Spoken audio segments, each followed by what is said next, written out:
दर्शक बंधु मु स्वागत करुच्ची पीएम क्रिएशन यूट्यूब चैनल को। तो दर्शक बंधु आज हूँ 1 अगस्त 2023। आज सकाल किसी गुरुत्वपूर्ण खबर आसी चलते से गुरुत्वपूर्ण खबर पर नजर पकाइबा। तो दर्शक बंधु बर्तमान जहाँ सूचना मिली सारा राज्य में प्रबल वर्षा जारी।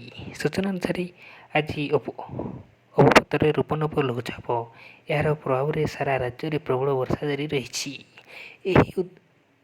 ଏହି ଉତ୍ତର ପଶ୍ଚିମ ଦିଗରେ ଗତି କରି ଆଜି ସନ୍ଧ୍ୟା ସୁଦ୍ଧା ଖେପୁବାର ଠାରେ ବାଂଲାଦେଶ ଉପକୂଳ ଅତିକ୍ରମ କରିବା ସହ ପରେ ପଶ୍ଚିମ ଉତ୍ତର ପଶ୍ଚିମ ଦିଗରେ ଗାଙ୍ଗେୟ ପଶ୍ଚିମବଙ୍ଗ ଉପତ୍ୟକା ମଧ୍ୟ ଦେଇ ଗତି କରିବା ସମ୍ଭାବନା। ତେବେ ଏହି ଲଘୁଚାପ ପ୍ରଭାବରେ ଆସନ୍ତା 4 ତାରିଖ ପର୍ଯ୍ୟନ୍ତ ରାଜ୍ୟରେ ବିଭିନ୍ନ ସ୍ଥାନରେ ପ୍ରବଳରୁ ହେବ ବୋଲି ଆଞ୍ଚଳିକ ପାଣିପାଗ ବିଜ୍ଞାନ କେନ୍ଦ୍ର ପକ୍ଷରୁ ସୂଚନା ଦିଆଯାଇଛି।